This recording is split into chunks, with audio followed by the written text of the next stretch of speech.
truth is the most convincing story that maps onto reality, and that's why the central narrative is falling apart. Right now in the United States, people should not be walking around with masks. We must see the central narrative for the fiction that it is. We are Americans. While elections are sometimes messy, this was a secure election. The founders began the fight for human liberty and self-governance, and it's up to us to finish the job. I'll tell you what, we are in a truth emergency right now. This is the end game.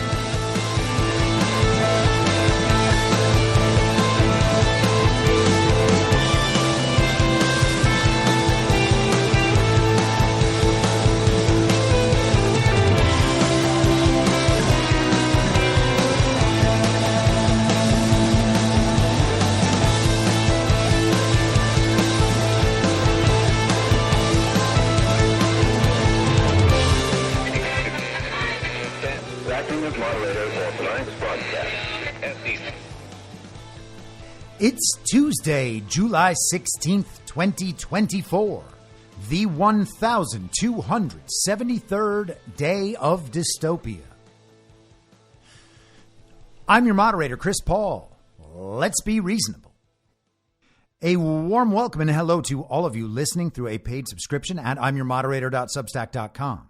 You can become a paid subscriber for as little as $50 a year or $5 a month, and in doing so, you will get the ad-free experience. You'll be invited to participate in the conversation over on Substack, and you will be able to join the interactive live stream every Wednesday afternoon.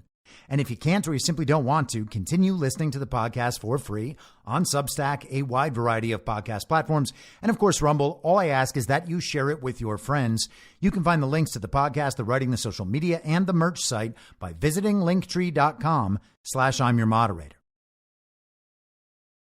Okay, so I want to pick up somewhat where we left off yesterday, and then we'll get into some JD Vance, and hopefully we'll get into some Robert F. Kennedy Jr. before this episode is over. And just a little note on scheduling. It is possible, in fact, likely that I will not have an episode up on Thursday or Friday.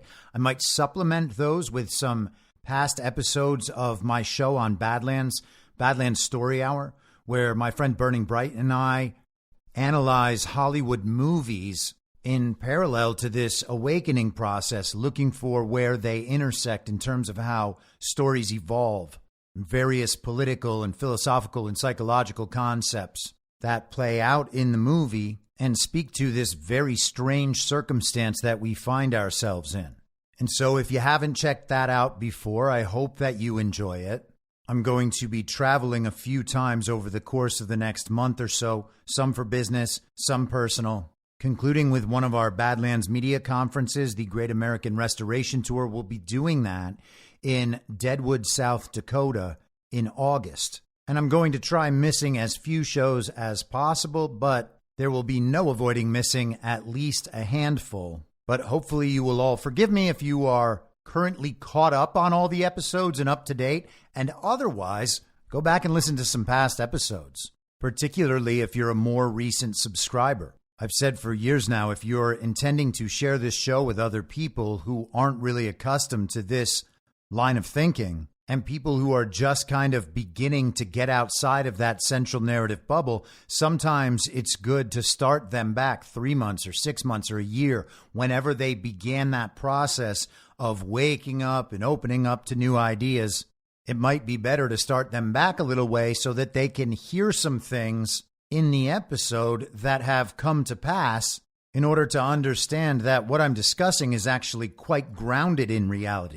And so, speaking of movies, I've been kind of just observing how narratives evolve and how people are responding over the course of the last nearly 72 hours now since the Trump Assassination Event on Saturday evening. The responses to all that, the responses to the response to the JD Vance selection, and some of the RFK Jr. rumors. And now a so-called leaked video today of a conversation between Trump and RFK Jr.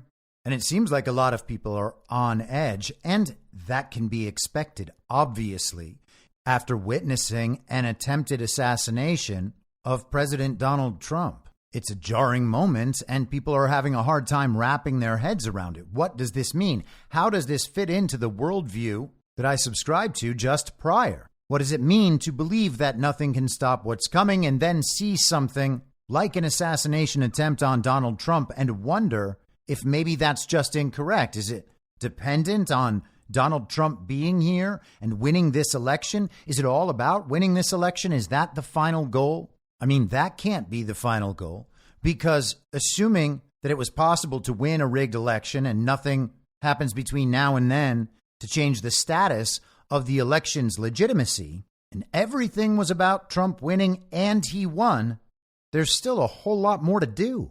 Trump would have to arrest and prosecute the people who have committed crimes against America and crimes against humanity. He would have to remove the administrative state, clean out the deep state. He would have to fix our elections. He would have to remedy whatever this currency situation and this economic situation are. And he would have to do all of that while navigating the very rough geopolitical waters. So it certainly doesn't make sense that it's all just about winning this election. Donald Trump would still need the support of MAGA. He would still need the support of the American people even after he won, particularly if there is no election remedy before that time, and the Uniparty is able to insert their selections down ballot in states and in local races, all of them set in place to subvert Donald Trump's next term as duly elected president. Whatever they need to do, just hold on for dear life for another 4 years, just ride it out, outlast Donald Trump somehow, allow MAGA to go back to sleep, keep the election fraud apparatus in place, and they just plow right ahead to 2030. Now, again, I don't think that will happen, but the purpose is to stop that from happening. And in the last few days, we've had a jarring kinetic event where people thought the world stood still for a second, that somehow everything had changed, everything had been thrown off course, and then we get a relatively mundane selection for a vice presidential candidate in the middle of a very unusual Republican National Convention. And despite virtually no one being able to offer a rationale as to why the choice is JD Vance to be the running mate in this fake campaign, the response in that scenario is this is exactly what was planned. Don't question it at all. Just begin praising JD Vance so that everyone will vote for Donald Trump and JD Vance in this fake election. Now, I will vote for Donald Trump no matter what if we have a legitimate election. If they clean up elections between now and November, I will absolutely crawl over broken glass to vote for Donald Trump. And if nothing is done, then we'll see.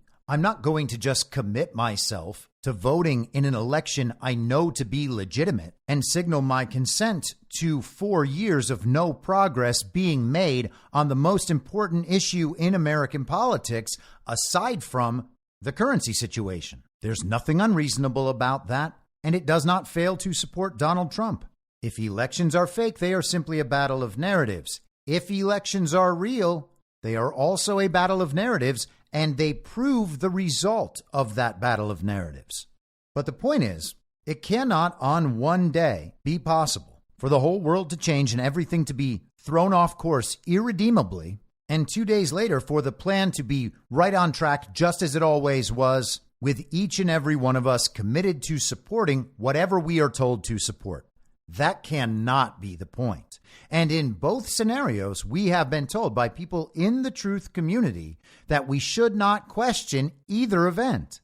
There's actually a new trend of viral videos of the heavily vaccinated proposing that the Trump assassination event was staged so that Trump could garner sympathy for more votes. Now, that's dumb. That makes no sense because, first of all, the votes aren't real. The elections aren't real. And while the result of the event and the narrative following the event might be that Donald Trump gets more support, Donald Trump didn't need that support. He already has support. He has said over and over again that we have the votes. What we need are fair elections. The idea that he would go through something so elaborate to get some marginal amount of additional support in a fake election does not make any sense. Then again, we are talking about people who simply could not stop poisoning themselves to prove the science right and us wrong, so I don't expect a lot out of them. And yes, they have absolutely proven to be the conspiracy theorists and the Trump deranged spreaders of disinformation that they believe us to be. But it's an awfully strange response that people are getting upset about them asking questions when we would be doing the exact same thing if the situation was reversed. And there's a possibility that the situation could be reversed, which is why it's good that we've seen this side of it already. It's a disturbing reality that we are now consistently talking about presidents being assassinated, but people have proposed the same thing happening to the character of Joe Biden in an attempt to get rid of him so that they can bring in a new person to run for fake president in this fake campaign. And I hope that doesn't happen because A, that's not the proper resolution of the Joe Biden story. That's not how justice works. And B, I don't want to see the country descend into chaos. That is why we've endured all of this for the past few years. We don't want a total societal breakdown. We don't want a civil war. We don't want a justification for foreign or international militaries to come onto American soil. So we don't want anything like that to happen. We also know that despite there being virtually zero chance of a Trump supporter doing something that stupid, it is absolutely possible that something like that could be done and then pinned on a Trump supporter by the media and used as a justification for further censorship, martial law, lockdowns, whatever it might be. A potentially terrible scenario. And over the 2 or 3 days that it might take for everyone to totally dismantle the official story about an event like that, they would be creating absolute chaos in order to reset the game board. If that sort of event were to happen without this event happening first, imagine what it would look like for people like us to point out all the flaws in that story, all the consistencies, the levels to which that event was manufactured and the narrative spinning off it are manufactured. That would be even worse than being an election denier or a science denier or a COVID denier or a vaccine denier or a very violent insurrection denier. It would be almost as bad as being a Holocaust denier or a ball earth denier. Totally discrediting and, again, a justification for widespread censorship. And what we have right now are all of the child brains who haven't thought for themselves in a very long time becoming exactly what they've pretended to hate for the last few years. I mean, they're making baseless claims on no evidence, right? I mean, the events are exactly as the TV has told us, aren't they?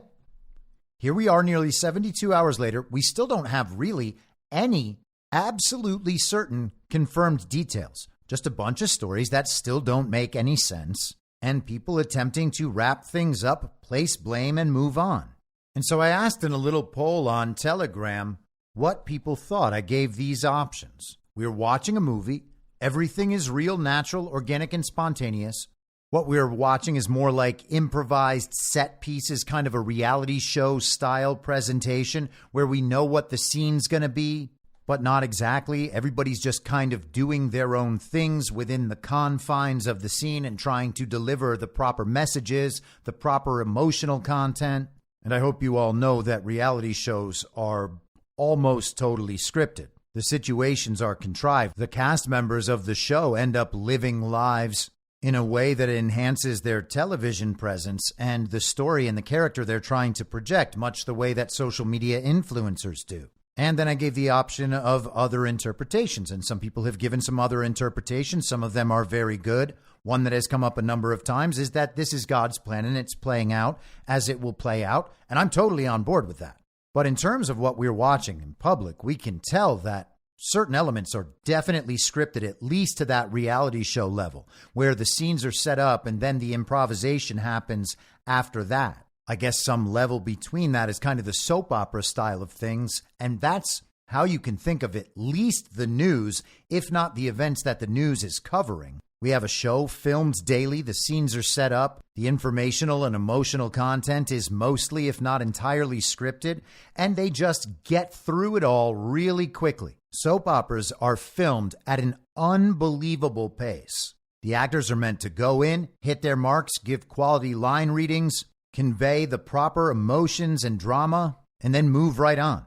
They don't spend time setting everything up from all different angles as they would in a big movie production, doing a ton of takes. They want to get it as fast as they can and move on. And so we can see a relevance to all of that with how a lot of the content that we end up consuming is produced. And the news channels are producing content. They are often filming contrived events and getting contrived reactions. And that should be considered in every situation, including and especially the most dramatic ones. It has to be considered, at least if we care about the truth.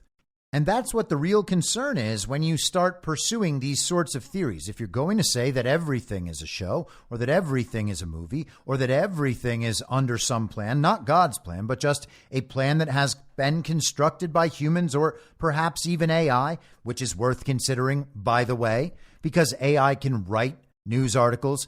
AI can be used to construct entire narratives. It's probably true that AI can just plot those narratives all on its own, autonomously, for an undetermined amount of time, and there's good reason to believe that it can supply all the necessary visual content as well, probably in movie quality or close, with very little human involvement. So that needs to be considered in all cases too.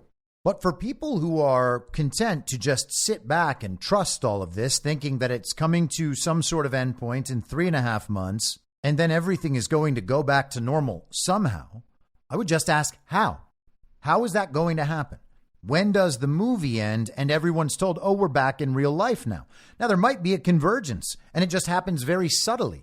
But that requires some deeper level truths to burst through at some point. And we may indeed be approaching those types of events. We may already be seeing them, the effect being more profound on people who haven't considered a lot of this stuff than it is on us.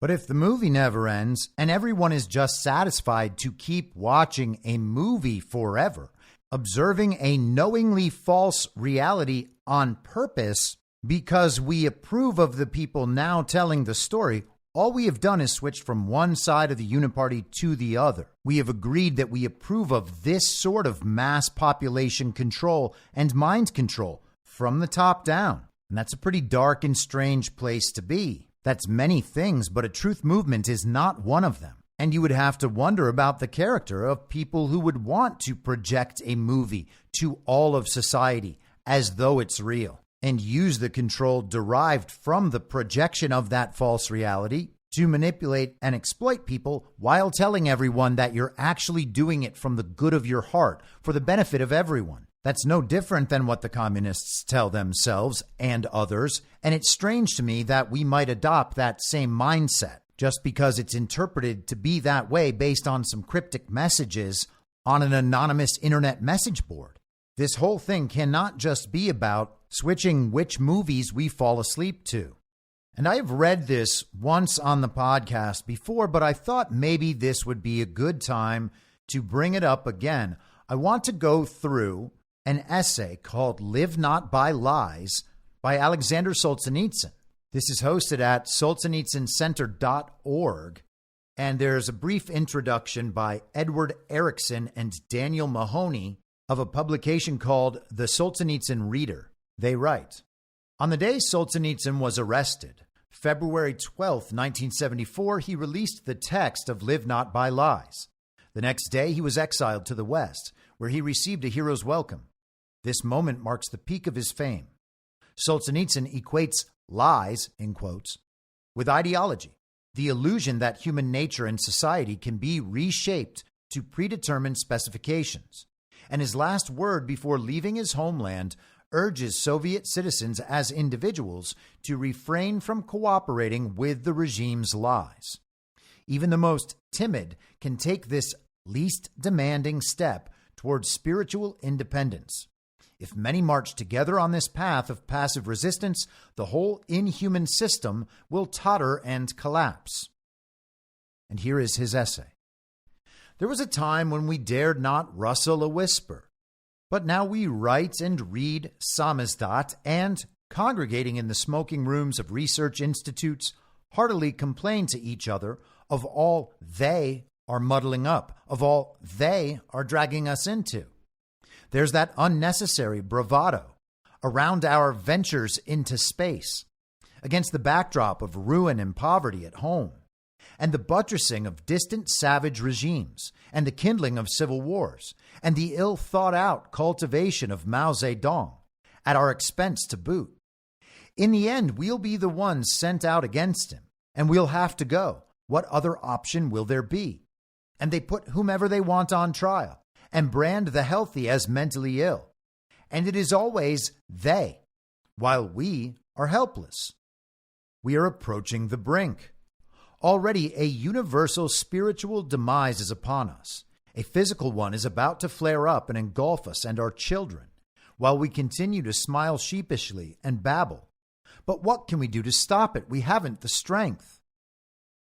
We have so hopelessly ceded our humanity that for the modest handouts of today, we are ready to surrender up all principles, our soul, all the labors of our ancestors, all the prospects of our descendants, anything to avoid disrupting our meager existence. We have lost our strength, our pride, our passion. We do not even fear a common nuclear death, do not fear a third world war. Perhaps we'll hide away in some crevice, but fear only to take a civic stance. We hope only not to stray from the herd, not to set out on our own, and risk suddenly having to make do without the white bread, the hot water heater, a Moscow residency permit. We have internalized well the lessons drummed into us by the state. We are forever content and comfortable with its premise. We cannot escape the environment, the social conditions. They shape us. Quote, being determines consciousness, end quote. What have we to do with this? We can do nothing. But we can do everything, even if we comfort and lie to ourselves that this is not so. It is not they who are guilty of everything, but we ourselves, only we. Some will counter, but really, there is nothing to be done. Our mouths are gagged. No one listens to us. No one asks us. How can we make them listen to us? To make them reconsider is impossible. The natural thing would be simply not to re-elect them, but there are no re-elections in our country. In the West, they have strikes, protest marches, but we are too cowed, too scared. How does one just give up one's job, just go out onto the street? All the other fateful means resorted to over the last century of Russia's bitter history are even less fitting for us today. True, let's not fall back on them. Today, when all the axes have hewn what they hacked, when all that was sown has borne fruit, we can see how lost, how drugged were those conceited youths who sought through terror, bloody uprising, and civil war to make the country just and content. No thank you, fathers of enlightenment. We now know that the violence of the means begets the vileness of the result. Let our hands be clean. So has the circle closed? So is there indeed no way out? So the only thing left to do is wait inertly. What if something just happens by itself? But it will never come unstuck by itself if we all, every day, continue to acknowledge, glorify, and strengthen it. If we do not, at the least, recoil from its most vulnerable point, from lies. When violence bursts onto the peaceful human condition, its face is flush with self-assurance. It displays on its banner and proclaims, I am violence. Make way. Step aside. I will crush you. But violence ages swiftly. A few years pass, and it is no longer sure of itself. To prop itself up, to appear decent, it will, without fail, call forth its ally, lies. For violence has nothing to cover itself with but lies, and lies can only persist through violence. And it is not every day, and not on every shoulder, that violence brings down its heavy hand. It demands of us only a submission to lies, a daily participation in deceit, and this suffices as our fealty.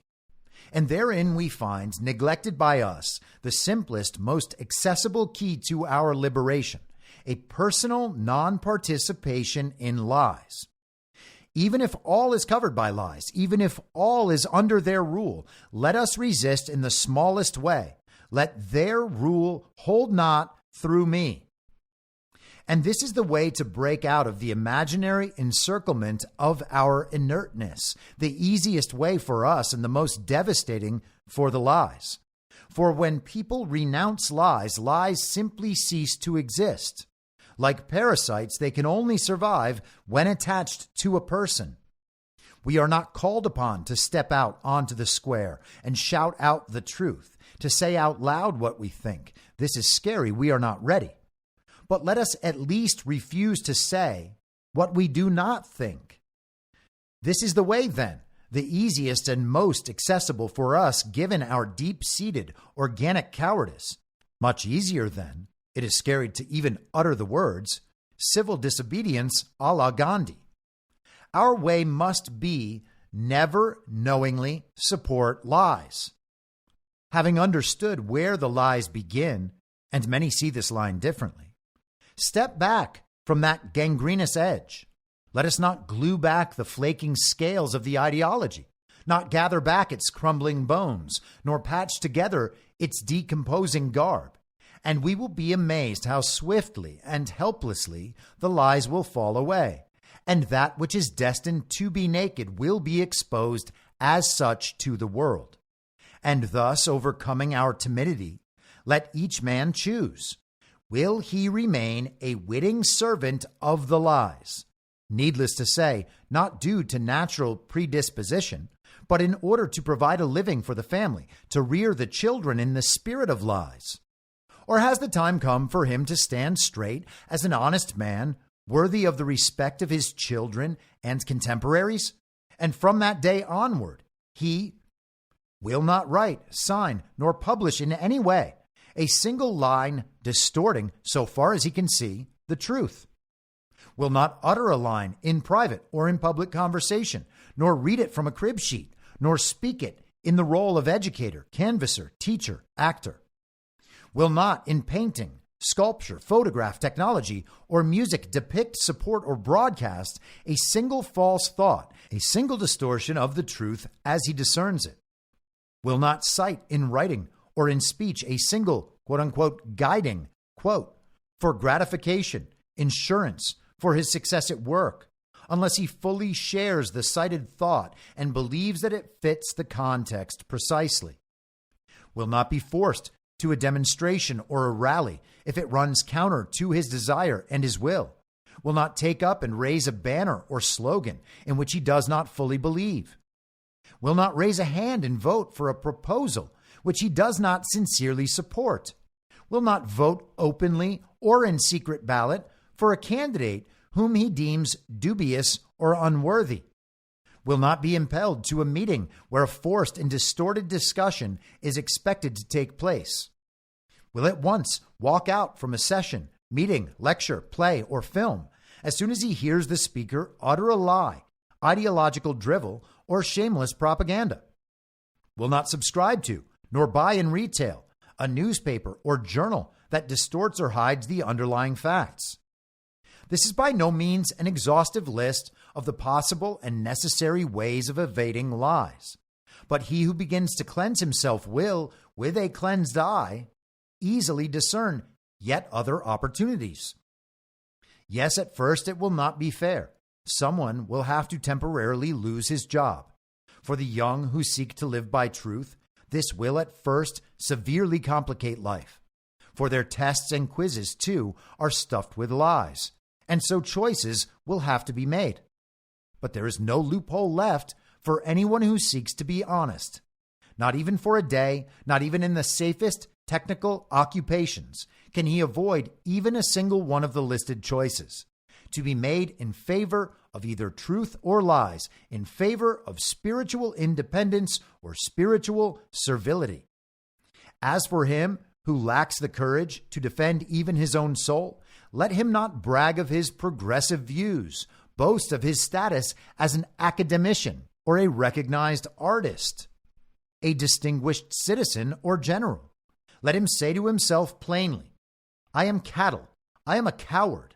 I seek only warmth and to eat my fill. For us, who have grown staid over time, even this most moderate path of resistance will not be easy to set out upon. But how much easier it is than self-immolation or even a hunger strike. Flames will not engulf your body. Your eyes will not pop out from the head. And your family will always have at least a piece of black bread to wash down with a glass of clear water. Betrayed and deceived by us, did not a great European people, the Czechoslovaks, show us how one can stand down the tanks with bared chest alone, as long as inside it beats a worthy heart? It will not be an easy path, perhaps, but it is the easiest among those that lie before us. Not an easy choice for the body, but the only one for the soul. No, not an easy path, but then we already have among us people, dozens even, who have for years abided by all these rules, who live by the truth. And so we need not be the first to set out on this path. Ours is but to join. The more of us set out together, the thicker our ranks, the easier and shorter will this path be for us all. If we become thousands, they will not cope. They will be unable to touch us. If we will grow to tens of thousands, we will not recognize our country. But if we shrink away, then let us cease complaining that someone does not let us draw breath. We do it to ourselves. Let us then cower and hunker down, while our comrades, the biologists, bring closer the day when our thoughts can be read and our genes altered.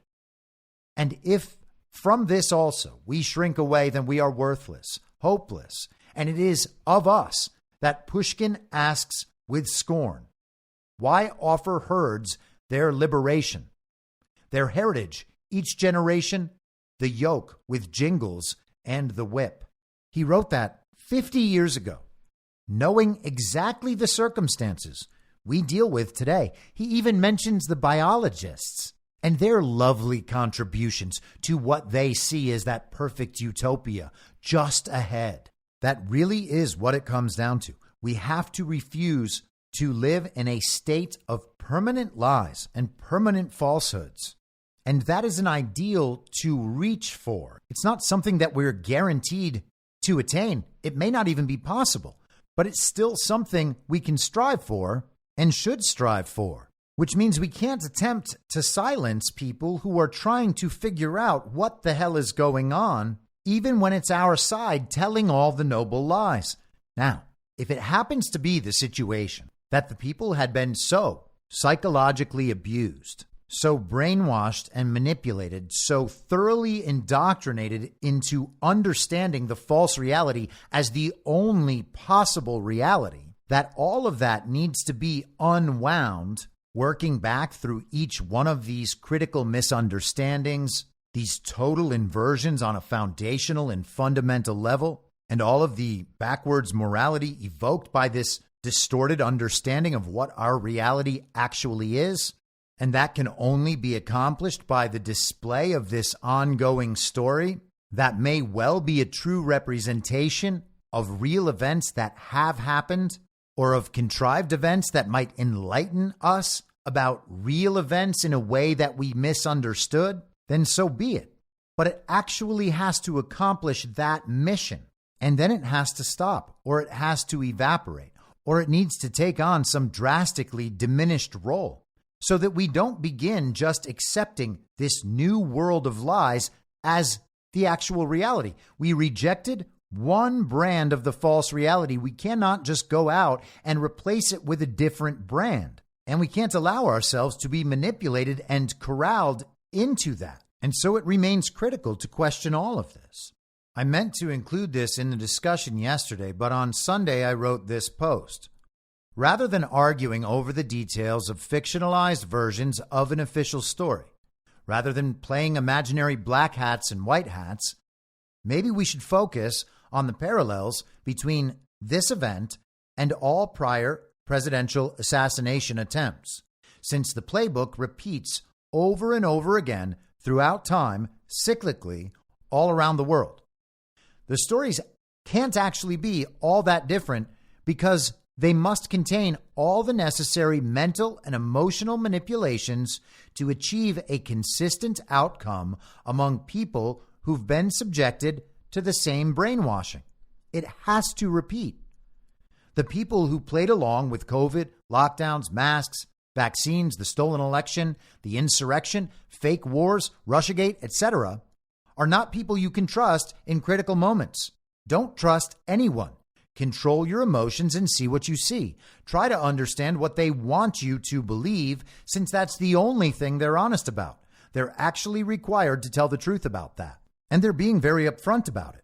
They're saying, believe this. This is what you should believe. This is the official version of events now, despite the revisions that are just happening naturally. It's an evolving situation. And there's a very serious investigation here. Even though there was a lone gunman and he's dead now, there's still a very serious investigation. And that's why we can't share all the details about what happened. They're going to keep evolving. It will be the official story no matter how many revisions it goes through. Your role is to believe it and respond the way you're being told to respond.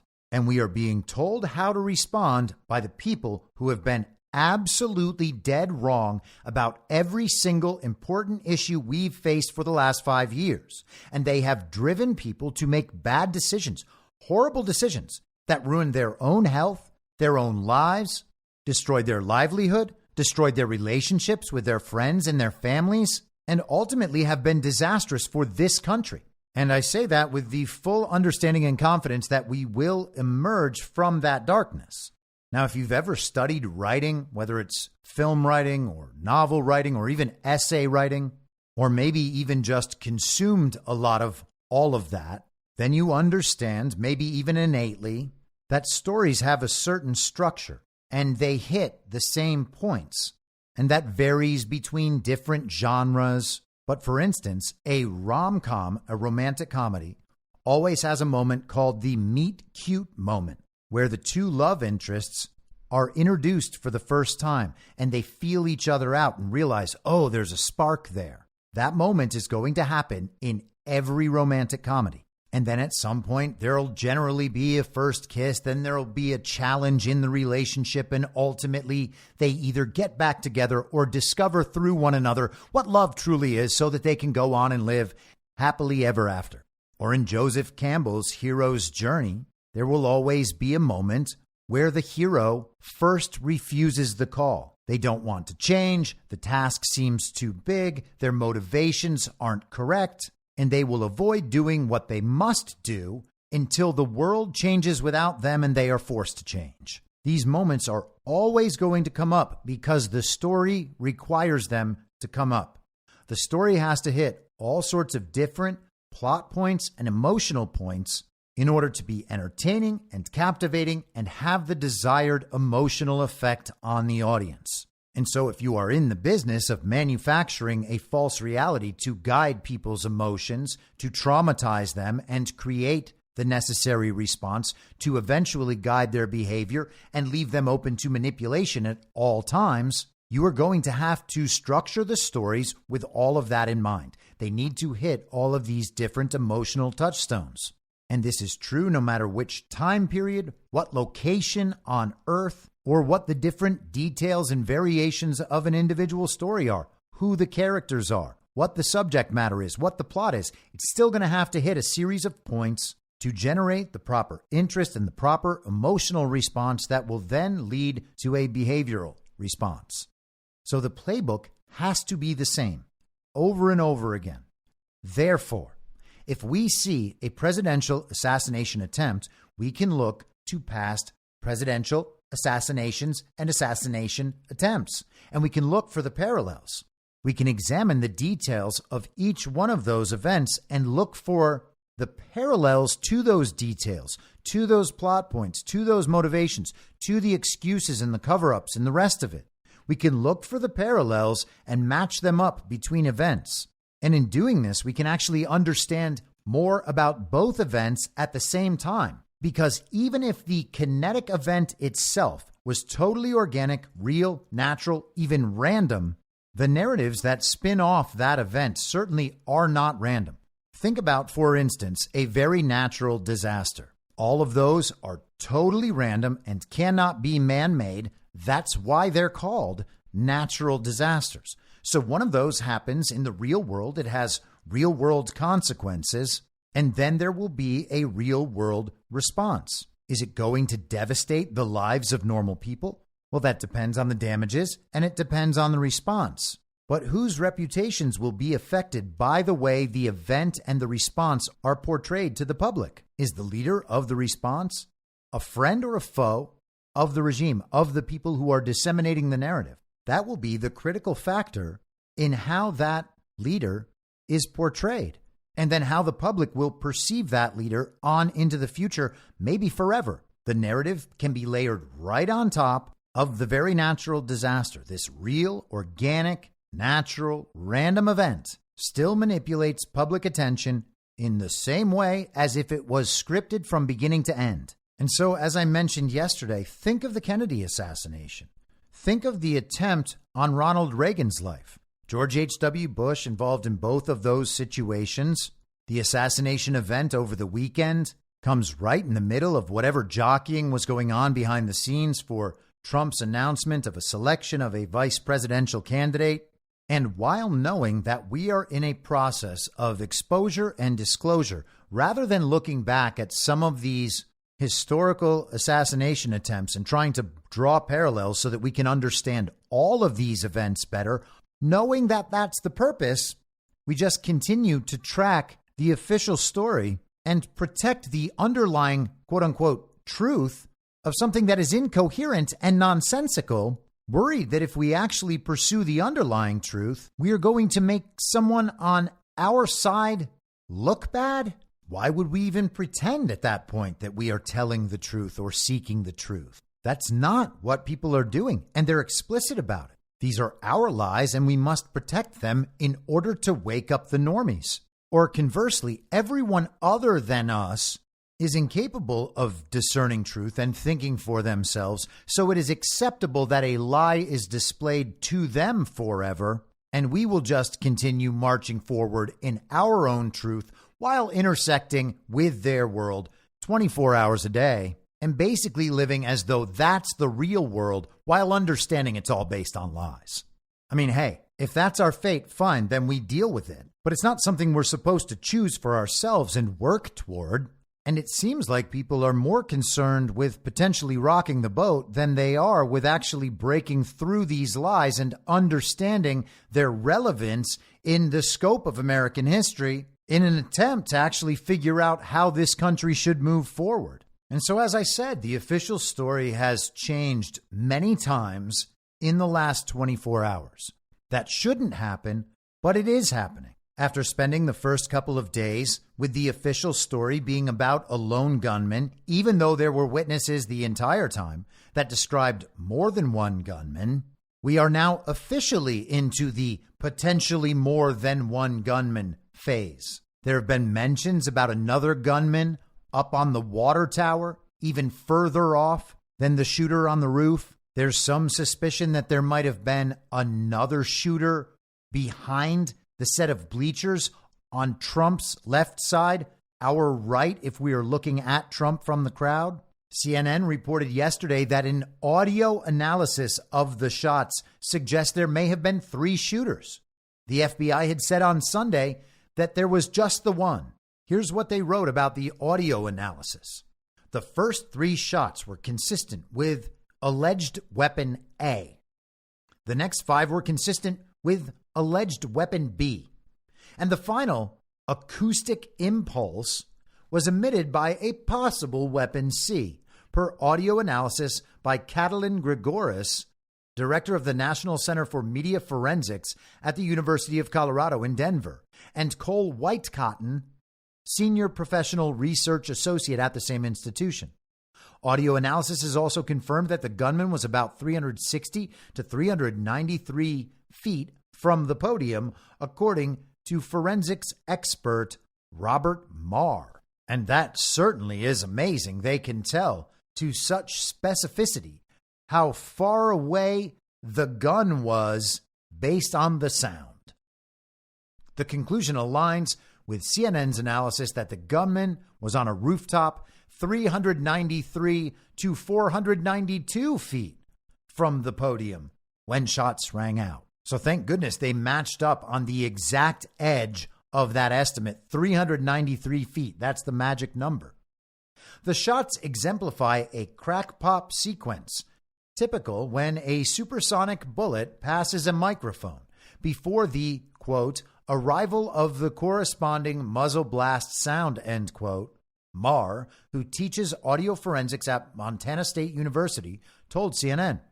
The time between these markers places the shooter 110 to 120 meters from the microphone, Marr said, assuming the bullet is moving at an average speed of 800 to 1,000 meters per second, the equivalent of 2,600 to 3,280 feet per second. Well, thank goodness. I guess we have nailed it down fully now. I hope you are all taking notes. You're going to be expected to remember those specific details forever. There was an estimated measurement and a bunch of numbers, and that's how you know it's impossible that what you just heard is anything other than a permanent and unassailable truth, at least till they revise it in a few days.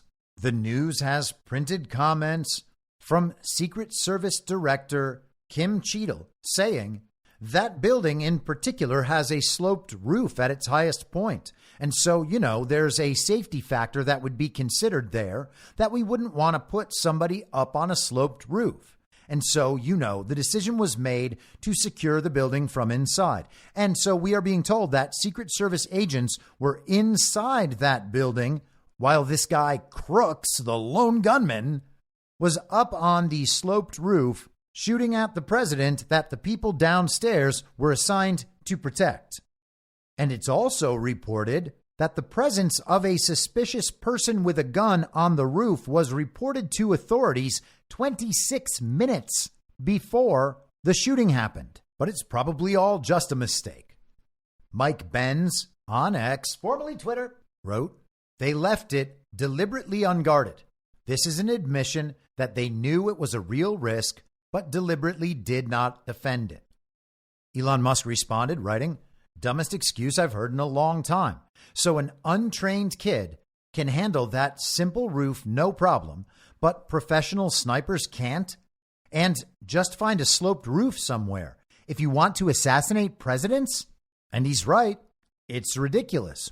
Also, there were Secret Service snipers on a different sloped roof. And then there's this from CNN.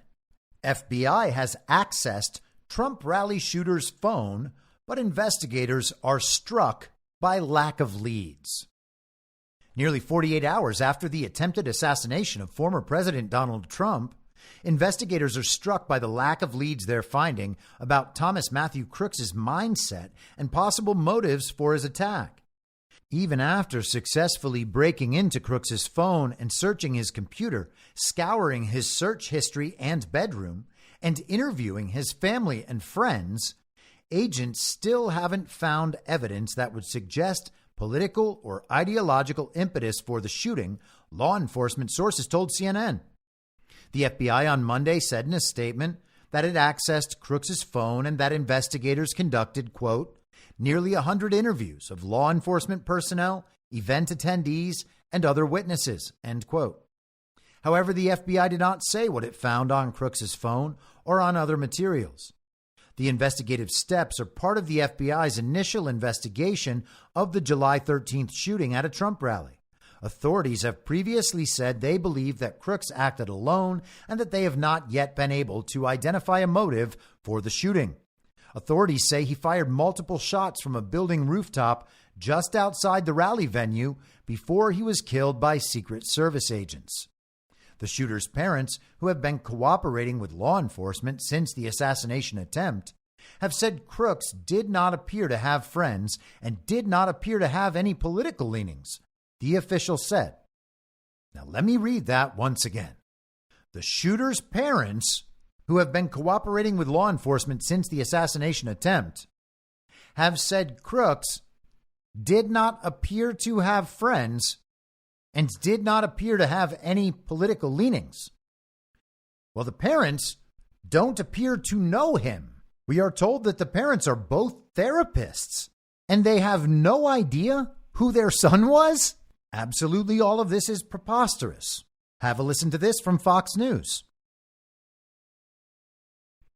A federal law enforcement source tells me that a suspicious person was flagged to local police here at the rally for acting strangely before the gunman opened fire, which caused police to begin a foot chase for this person. One report says the person was acting nervously and pacing near the metal detectors. Now, this is notable that the suspicious person, presumably Thomas Crooks, was flagged at a separate location away from that rooftop that he climbed, raising more questions about whether this alleged shooter could have been stopped.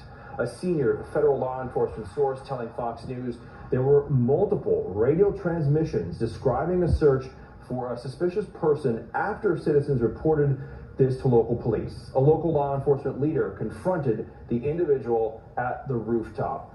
A foot chase that began at the metal detectors. The guy known about and spotted at least 26 minutes prior to the shooting, and we are still supposed to pretend as though everything that's been reported is true and reliable. We should form conclusions based on that, or better yet, we should just simply be led in by the nose to drawing the conclusions we are told by the television to draw. Well, some of that was a bit thrown off today by Representative Corey Mills going on CNN. And I want to focus primarily on the exchange here, understanding that we still don't know the underlying facts, and neither does Corey Mills, and neither does the woman he's talking to.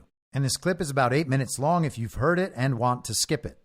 You know, I look at all of these things, and I look at different videos where an assailant will pull a firearm on a law enforcement officer, and the first thing they do is they immediately pull and draw and mitigate the threat and the risk. You know, I ask why the local law enforcement officer did not do so. The other thing is that when you set up an advance team, I keep hearing this about the perimeter elements. Yeah. You know, the perimeter is actually established by your threats that are in the area. So if I don't have any threats outside of 100 yards, okay, fine, I can cordon off a certain area. But if I have a building 160 yards perfectly adjacent to the stage, that's an obvious threat, especially with an elevated position that has overwatch. Mm-hmm. That's a sniper's paradise. And, you know, we talk about Eagle's Nest. You also have, which no one talks about, but the water tower. So what I'm hearing from you is it's not a failure on the ground for sure, but 100%. Also a failure in advance? I think it's a failure in advance. I think it's a failure to have the counter snipers to be able to establish their range fin and their sketch maps. I also heard we've also learned that local snipers were stationed inside that building.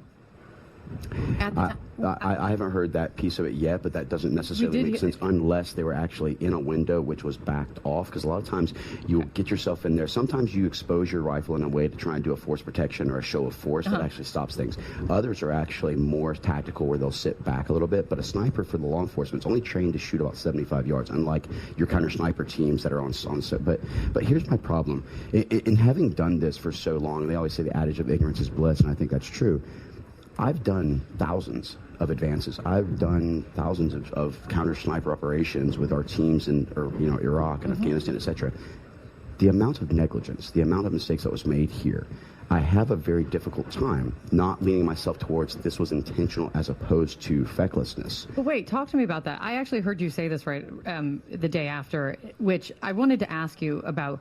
What do you mean intentional? You know, I mean an intentional failure on the part of... No, I wouldn't say an intentional failure on the part of, but I got to just, I sit here and I scratch my head. You don't want to be the conspiracist. You don't want to be the person. I'm telling you, because that's what it's leaning toward. No, I know. And that's the issue, is that you walk this fine balance of, you're not trying to be a conspiracist, but you look at it and you go, how could this have gone so... But it's one thing if someone on the street says it. It's not, I mean, you, Corey Mills, member of Congress, former sniper, you saying it, I mean, it makes my eyebrows go up. When you say you're walking the line on this, intentional what? You know, it almost seems to me, and I think that an investigation is necessary at this point within Congress, not just the FBI, not just others.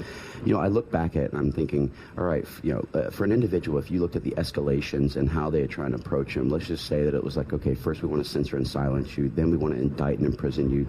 Now we're attempting to kill you and take you off the stage. Whoa. You, let's slow down. Please. I'm hearing two things from you. I don't want to jump ahead of things, but I'm also hearing you jumping ahead of things. Well, actually, I'm just looking at all the different possible capabilities. You know, one of the things as a military member, one of the things as a person who's run in the special operations communities before, one of the people who's actually done this is that you look at all potential analysis, right? Donald Trump and his team have said, no, I agree. Dial it back. Do not blame this on Joe Biden. Oh, well, actually, I didn't say Joe Biden, to be completely Who's the clear. they then? Let's be very specific. Well, that's what the investigation has to do. Was it local law enforcement that had made the mistakes, or was there something to it? Was there other types of things that we need to be analyzing or looking at and providing analysis? My point is that when something's so significant, you're talking about something that hasn't happened in decades, right? I totally... But my point is this. From a perspective of someone who's actually conducted these are not difficult advances. This is not like I'm putting together a stage placement and a tight shot.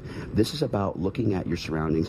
What is my green, yellow, and red route, which is your routes out in case? What is my actual elements that I need to be looking at as far as mitigating threats or risks or increased levels? Where's my range fan for the sniper that says, okay, here's my 100, my 200, my sketch. Here's an area where someone could shoot. Because here's my thing. So you're Let's saying, just say it's a Royce element. You are saying this is so basic that how big the screw up was, that's what's leading your brain down this road? That's exactly right, in a way. But because here's the other thing. Let's just say it's a resource. Tom Emmer was just on with me, and he said very specifically to me, I wrote it down, Mm-hmm. he said very clearly, it is too early to be talking about who is at fault and who is responsible. That's why an investigation is necessary. Is it not dangerous? Is it not reckless to even be throwing around the word intentionally? So to question things as we do an investigation is recklessness, because at that point, then should we never question anything? My point is this. Let me ask a simple question. I'm not trying to be PC. My point is in the political environment that we are in. What would it have taken, right? Let's just say that resources was limited. Let's go with that as a reasoning.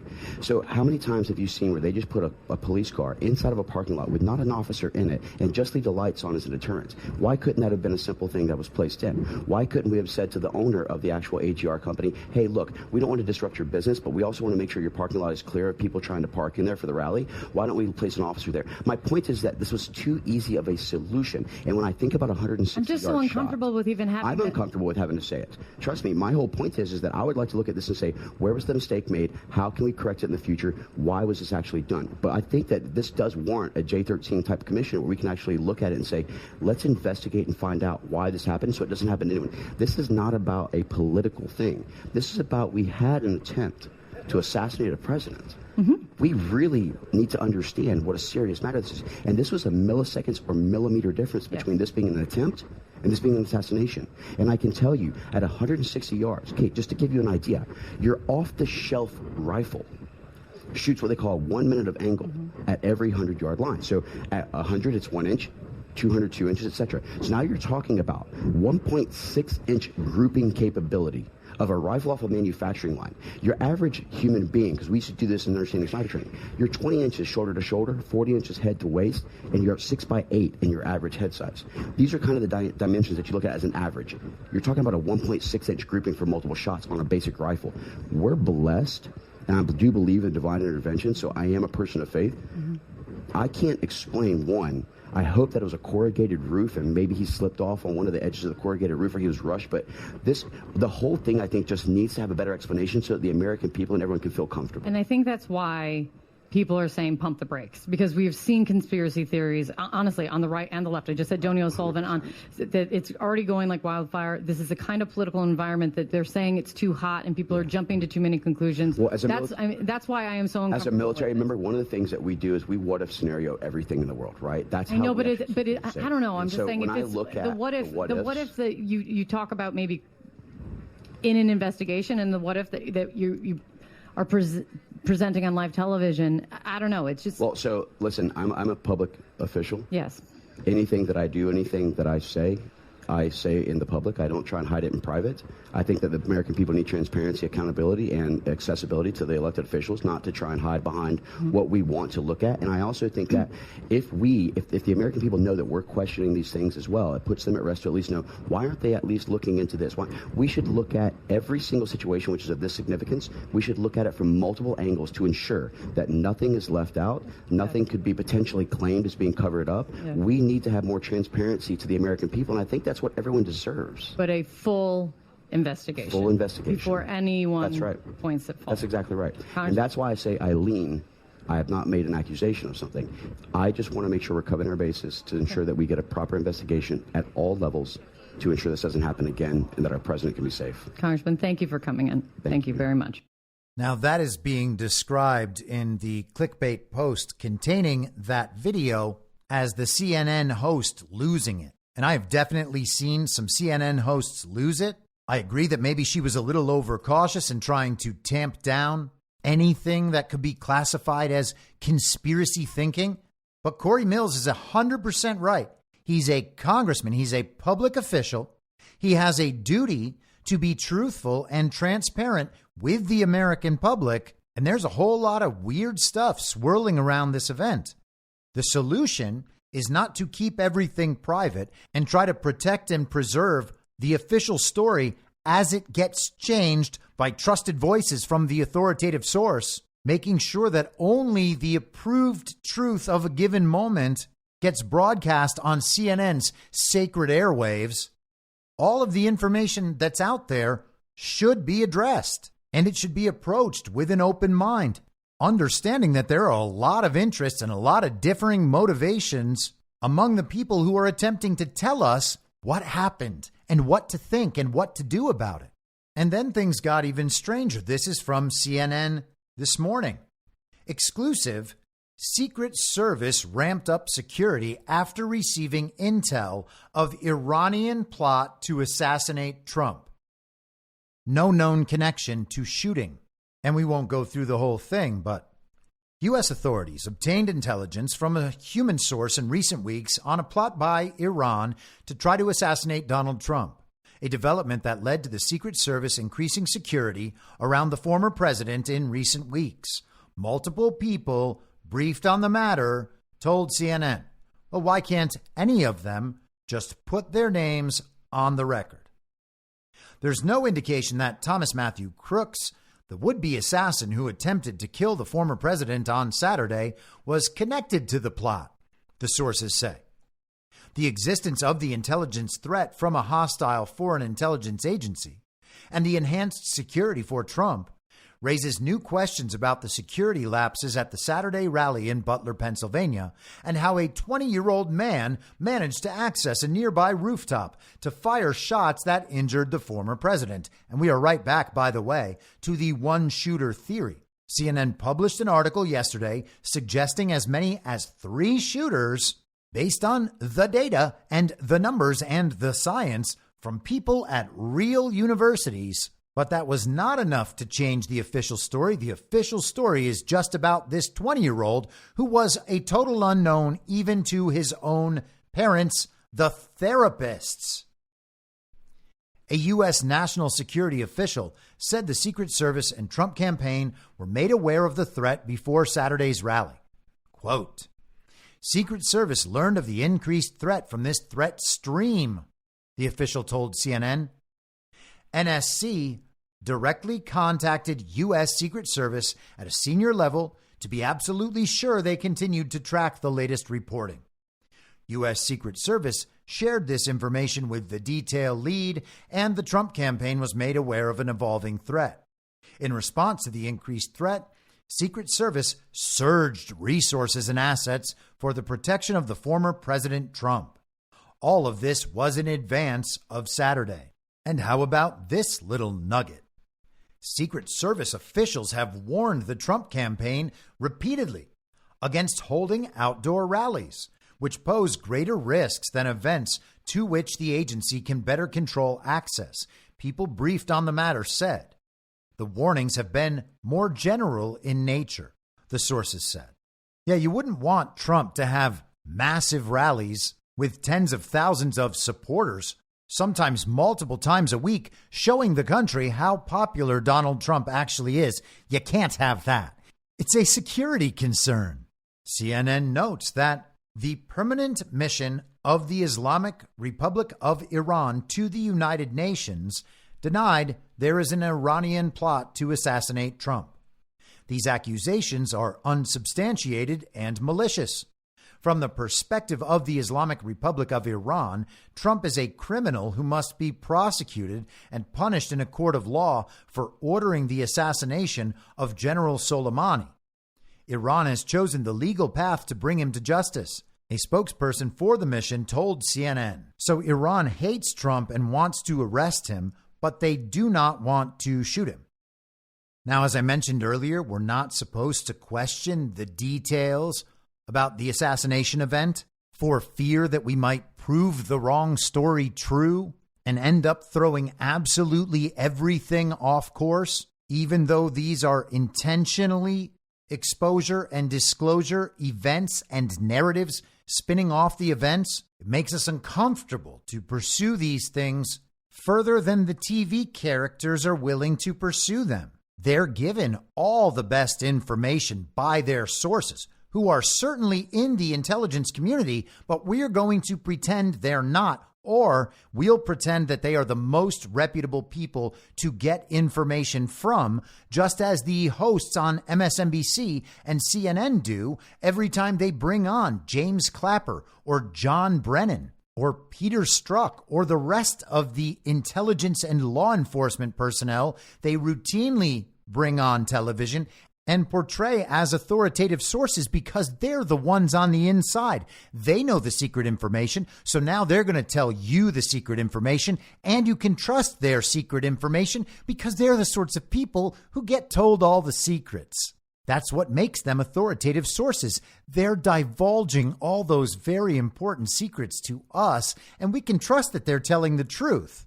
Everyone in the truth community knows immediately that that's ridiculous. You can't trust former intel and law enforcement officials who might be and probably are just as corrupt, just as complicit, and just as exposed as the ones in the current regime are. In fact, their description as former is the only way that we can be sure they're actually former. So are they former at all? And if we can't trust those ones who go on CNN and MSNBC, then why are we trusting the ones who inform the television characters on our side? We're not supposed to question the events on Saturday, and we are not supposed to question Donald Trump's selection of JD Vance. We are just supposed to fall in line and celebrate the fact that JD Vance has been bestowed upon us. He has been anointed as our next God King, and therefore we must fall to our knees and give praise that there is a Republican nominee for vice president in an entirely fake campaign in a rigged and stolen election, knowing full well that the last election is still under contest and Trump hasn't conceded and the elections have not been made legitimate. Our duty to properly vet people like JD Vance is now gone because Trump has already said, that's the guy. And if there's one purpose of the Great Awakening, it's that we know which politicians to believe without thinking at all. It's just a cheat code. Donald Trump said, I'm giving power back to you, the people. And what he meant by that is the power to do whatever he says. Now, obviously, I don't believe that, but apparently a big chunk of the truth community, in quotes, does. And that is disturbing to say the least, because I would imagine that close to, if not each and every one of those people, understands that some Trump selection for some position close to Trump in his administration from the first term or from this second term was brought to center stage and spotlighted by Donald Trump to expose either that person or people connected to that person through the process of Trump supporters, anons, members of the truth community, properly vetting and looking into what that person's all about. But nope, not this time. JD Vance gets a free pass.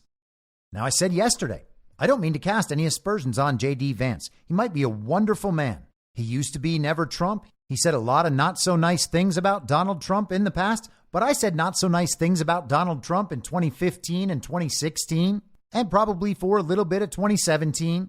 And then I started realizing, oh, no, wait, everybody around me might be insane.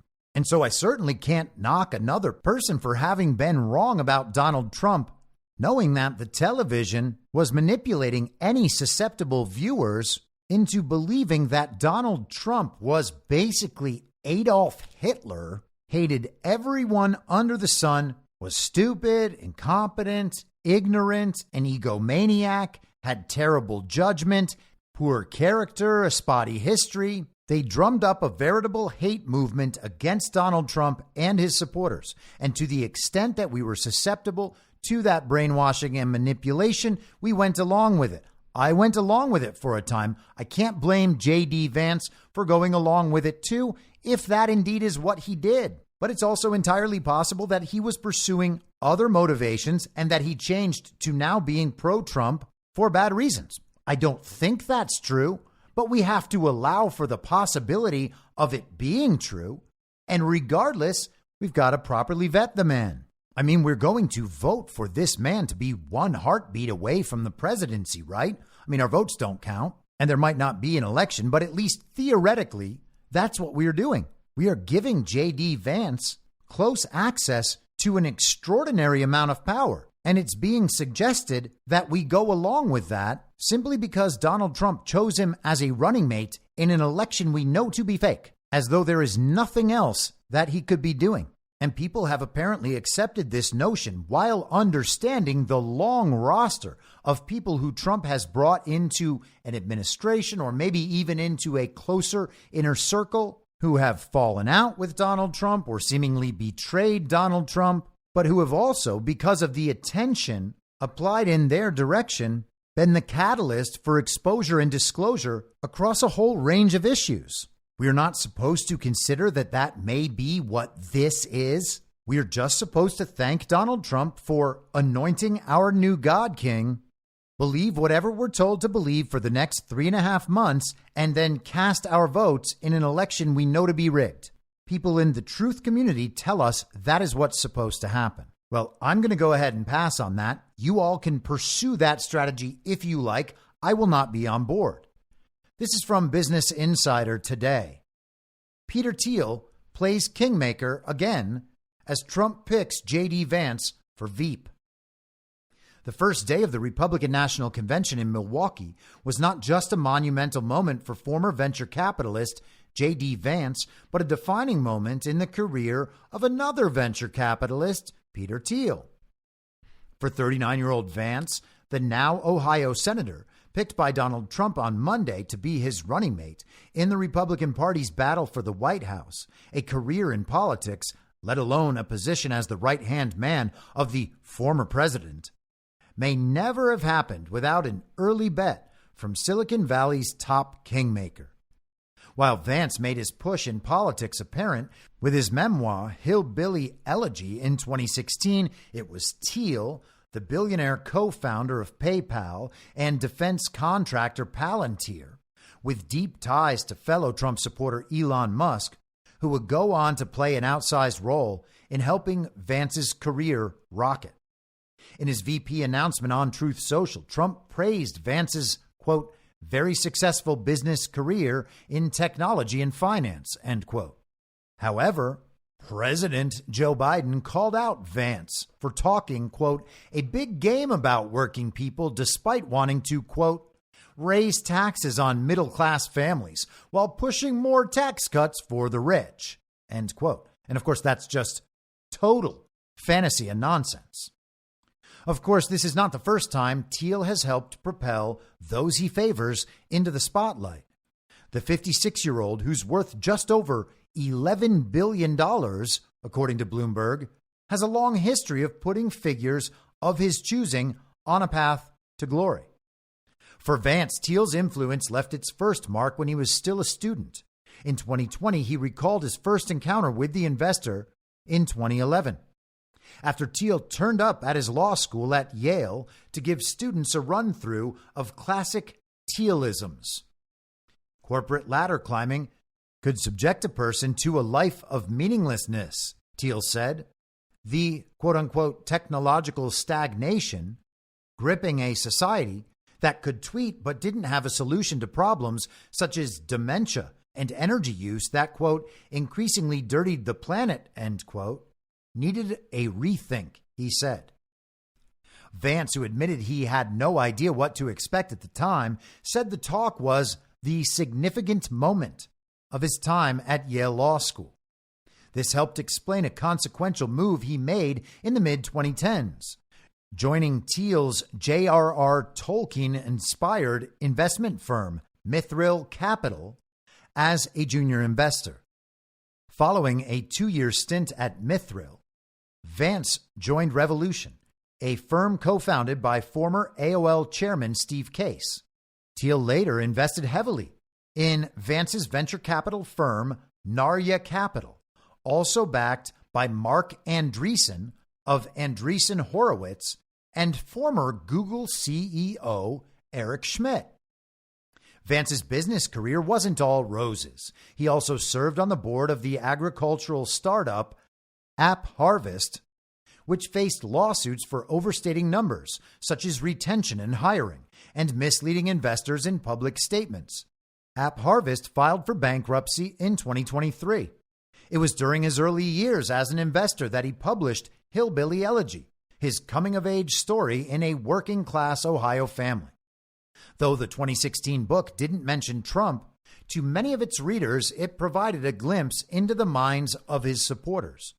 While Vance was not a Trump supporter and actually publicly derided him, his book turned him into a champion of the working class on the national stage. And the national media did pitch that book as kind of the key to understanding the mind of a Trump supporter, at least in their framing. These poor and working class white people who came from nothing and just wanted a way to get ahead just a little bit. They didn't want the government in their way. That's how it was all portrayed. JD Vance portrayed as the hero of these people. JD Vance was the good version, the one who made it out and went to Yale. And now he was capable of telling the important people just how the other half, or more accurately, other 99% lived. That's how it was portrayed.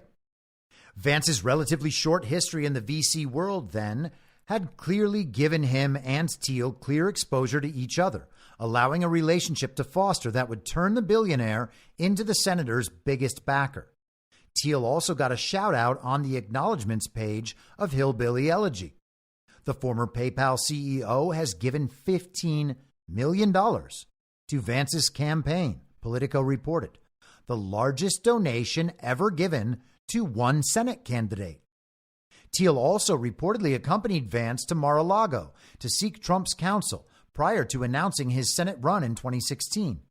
The backing ultimately led to Vance being selected senator for the first time in 2022 and appears now to have been capped off with the former never-Trumper earning his spot next to the GOP's leader.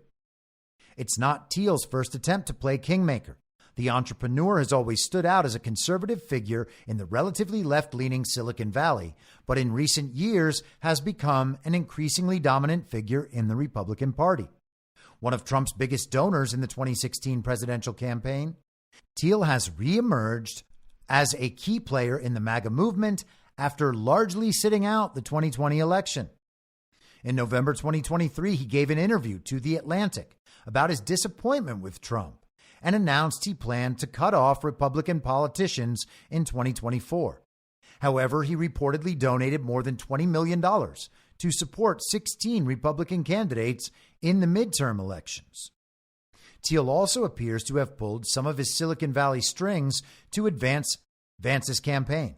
He introduced Vance to David Sachs, a fellow PayPal Mafia colleague, who hosted a fundraiser for him and personally donated $1 million to a pro-Vance super PAC. David Sachs is a very prominent figure on X, formerly Twitter.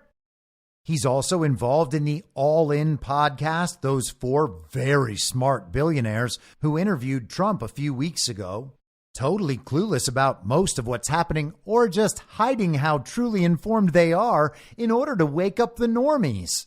And David Sachs was also the host of the Ron DeSantis campaign announcement on X, formerly Twitter, that came after a 7-month-long shadow campaign following 10 or 11 months of an ongoing info op that started in early 2022 as Ron DeSantis was reelected Florida governor, knowing full well throughout his gubernatorial campaign that he planned to run for president in the fake primaries. But let's continue.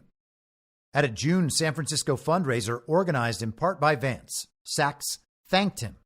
This all started with JD Vance calling and asking if we could host an event for President Trump. The fundraiser was attended by various cryptocurrency entrepreneurs who want Trump to explore crypto deregulation. Business Insider reported in January 2023 that Thiel's fund made $1.8 billion after cashing out its crypto positions in 2022. Thiel and Vance also have similar influences. According to Politico, Vance has cited Curtis Yarvin, a blogger whose investors have included Thiel, who in 2022 advocated for, quote, a national CEO or what's called a dictator. I wonder who they're planning on having fill that role. Wired reported that Thiel and Vance both invested in Rumble, a video platform described as, quote, immune to cancel culture, end quote, on its website. According to Wired, the site has hosted Russian propaganda. Well, that's very cute, Business Insider. But how should we feel about that? Thiel and JD Vance invested in Rumble. Donald Trump's social media app, Truth Social, is hosted on the Rumble cloud. I post my show on Rumble. Badlands Media hosts its shows on Rumble. We all like Rumble. But Peter Thiel's info op and all of the media figures in it who have steered their audiences in a direction that is not heading toward the truth over the last 4 years, in too many cases to count, also host their shows on Rumble. And again, I'm not knocking Rumble, but it's something to be aware of. It actually does matter why all of those people have coordinated their messaging and why that messaging is routinely released on a delayed timeline and never with the full available information, always essentially just repeating and affirming and reaffirming the underlying truth of the central narrative. Is it a bad thing? No, it may not be a bad thing. It might be just fine, but we don't know it's just fine. Why would we be encouraged not to think about that? I don't recall being tasked with protecting Peter Thiel's info op while everyone in it lies to me and to you and to everyone else. I don't know where in the plan it says that's what we are supposed to be doing. I'm pretty sure that that's not what we're supposed to be doing. And if that is in the plan, then it happens to conflict with what God asks of us and what's required, as Solzhenitsyn describes it in Live Not by Lies. If that's the plan, it's certainly not the best one, and it may not even be a good one. And as I said, if that plan is meant to get us to a certain point and then we are meant to move on from that ourselves, then so be it. But upon recognizing that, it is then our responsibility and our duty to move on ourselves and stop protecting the part that's all lies. And let's close out this article. Others in the tech world have been eagerly campaigning for Vance behind the scenes. According to an Axios report, Musk, Sachs, and former Fox News presenter Tucker Carlson have been running a secret lobbying campaign for Vance, calling up Trump even after Saturday's assassination attempt to advocate for him. Oh, wow. That's exactly what I suggested yesterday. Thiel's formidable track record has extended beyond the political arena, too. The first outside investor in Facebook, Thiel bet on the company when no one else would. And is credited with transforming an up-and-coming Mark Zuckerberg into the slick CEO he now is. Thiel was also a co-founder of PayPal and Palantir Technologies and made early investments in Airbnb and Spotify. His other success stories include a well-timed SpaceX investment. These investments now form a successful track record that's hard to argue against. With Vance now at Trump's side, Thiel won't have long to wait to find out if his punt on an Ohio hillbilly will go all the way to the White House. And it seems to me like the probably millennial, child-brained writers at the Business Insider don't know what punting is. Yesterday on X, formerly Twitter, Vivek Ramaswamy posted in response to Trump's naming JD Vance as his running mate in this fake campaign. Vivek wrote, "So proud of my friend, classmate, and fellow Southwest Ohioan today. We used to watch the Bengals games at the bar in law school. It's awesome. We're now here a decade later with JD, joining the strongest presidential ticket in our lifetime.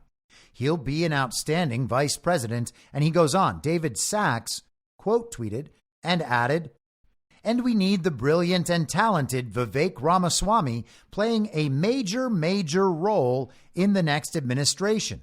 To which Elon Musk responded, "Absolutely." Then the DeSantis simp and hero of opposing wokeness and DEI, Christopher Rufo, responded to the same Ramaswamy post, writing, "There needs to be a cabinet spot for Vivek. Trump has the opportunity to assemble an incredible team." To which Elon Musk responded, "Definitely."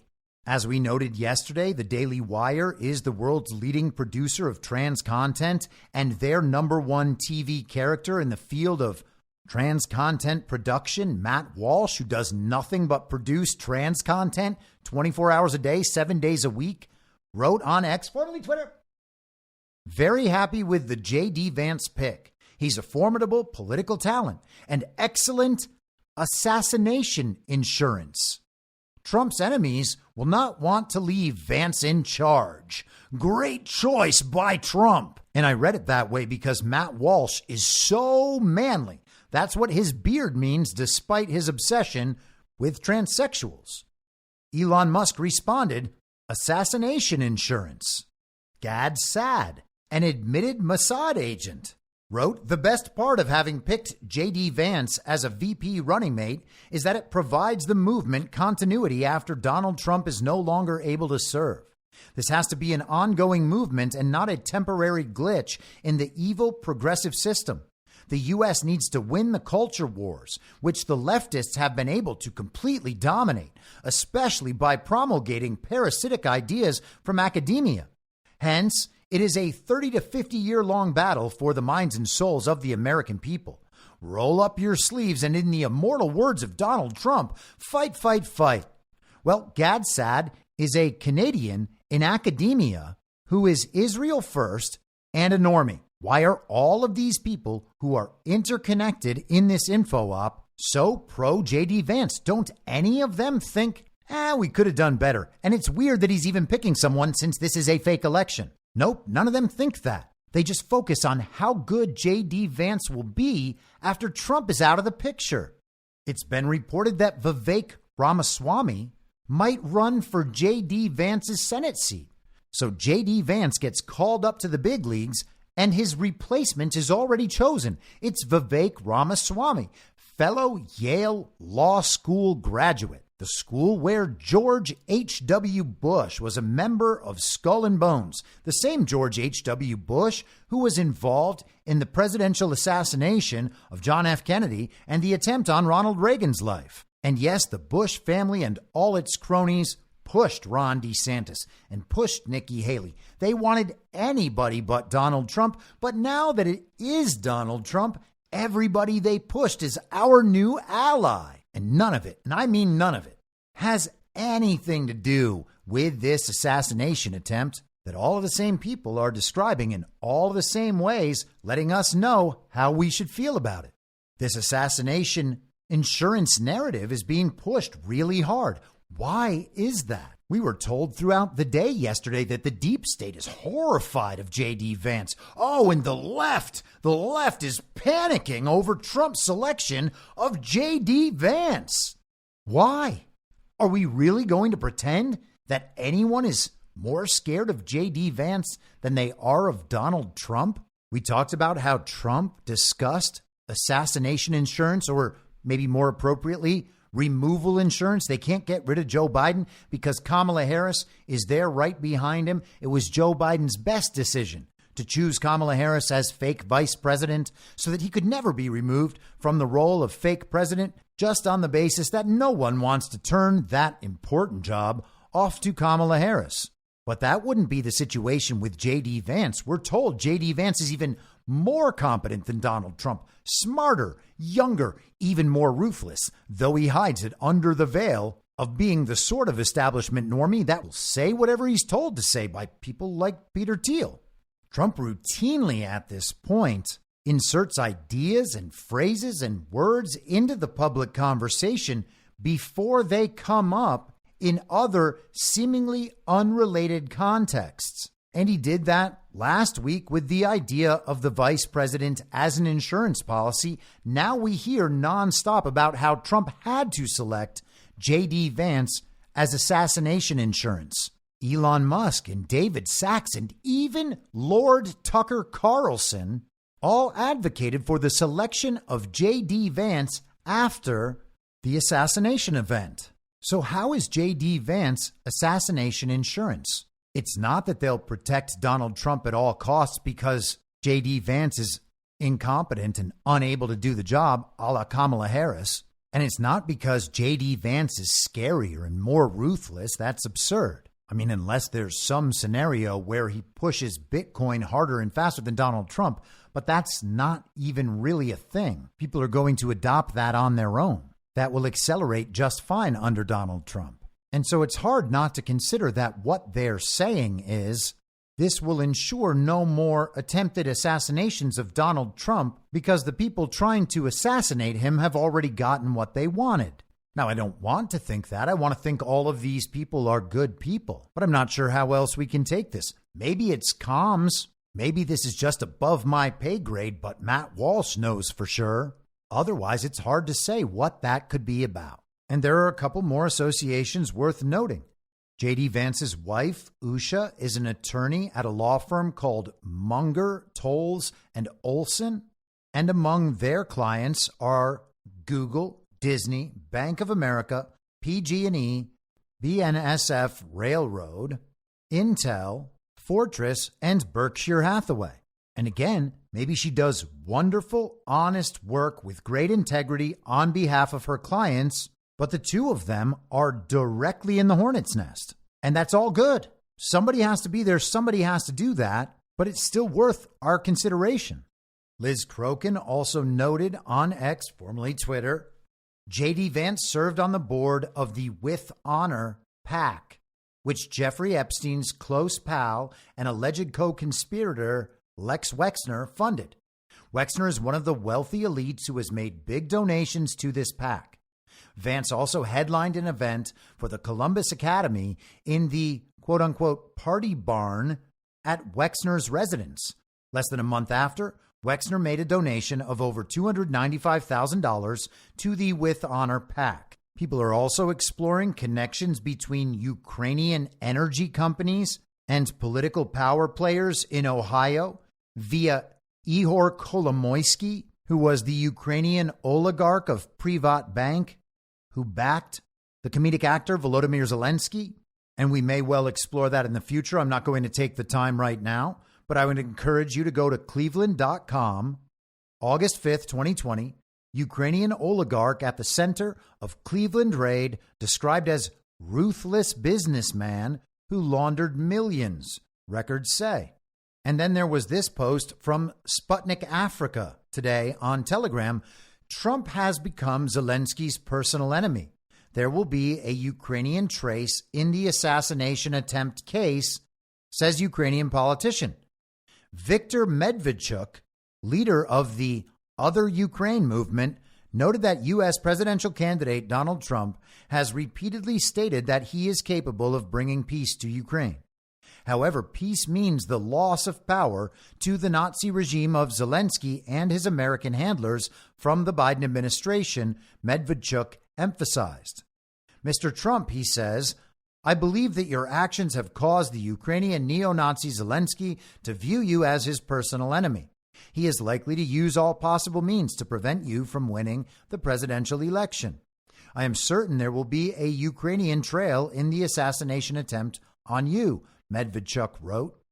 He also noted that the elimination of political opponents and political corruption are equally linked to the attempts of parties that make money from selling weapons to Ukrainian neo-Nazis to stay in power. The flow of arms and ammunition to Ukraine is undoubtedly contributing to the escalation of the conflict and poses a significant risk of weapons diversion and proliferation even after the conflict ends. And so we have heard about Ukrainian intelligence and Ukrainian Nazis armed, funded, trained, and directed by American intelligence organizations. We've seen the pictures of John McCain and Lindsey Graham members of the corrupt GOP establishment over in Ukraine pushing the global regime's agenda, including in the toppling of Ukraine's government in 2014 in coordination with the Obama administration and the fake President Joe Biden and the color revolution queen Victoria Nuland. The Republican establishment has as much interest in Ukrainian corruption as the illegitimate Biden administration does. Now, is all of that tied directly to JD Vance? I haven't seen that yet. I hope it's not, but I don't know that. And if we don't look, then we're not going to find out. It's possible that JD Vance is at the center of all of this, and he's actually working with Donald Trump to expose it all. And if people like Matt Walsh have some inside information about that, maybe they're right. Maybe JD Vance actually is assassination insurance because he's going to bring down the rest of the deep state that Donald Trump hasn't quite finished with yet. A lot of people believe that Donald Trump has been an FBI source and informant and at the middle of multiple sting operations encompassing the last 4 decades. It's entirely possible that that's true. Maybe JD Vance is built in the same model. I want to be clear that I'm not trying to come down on JD Vance or call him into doubt or question in some undue fashion, but this stuff actually matters because we've been talking about all of these issues and their intersection with American politics and corruption for years now. That's been the whole point. And it's strange that we're being pushed to just dismiss all of that in some act of fealty and loyalty to Donald Trump. And so Donald Trump has chosen a running mate for this fake election who has intimate relationships with major tech oligarchs and potentially other oligarchs, but certainly major Silicon Valley tech oligarchs. And he shares that exact description with Nicole Shanahan, who is Robert F. Kennedy Jr.'s running mate in this fake election. Both Donald Trump and RFK Jr.'s running mates in this fake election have close relationships with Silicon Valley tech oligarchs who happen to be part of the same group. What an unbelievable coincidence. It's like those Silicon Valley tech oligarchs want to be sure that they have control over American government no matter who becomes president, right as we continue to push toward our burgeoning tech utopia. Technocracy. What could be better than total submission to the machine? We can hope that that's not the direction we're headed in, and I do hope that's not the direction. I don't think it is. I certainly don't think it's necessarily the direction we're headed in, but I'm not too keen on wanting to advance it, and I'm not too keen on empowering people who are headed in that direction. And if we're going to do that inadvertently, it would at least be nice to know that those tech oligarchs also don't want that outcome.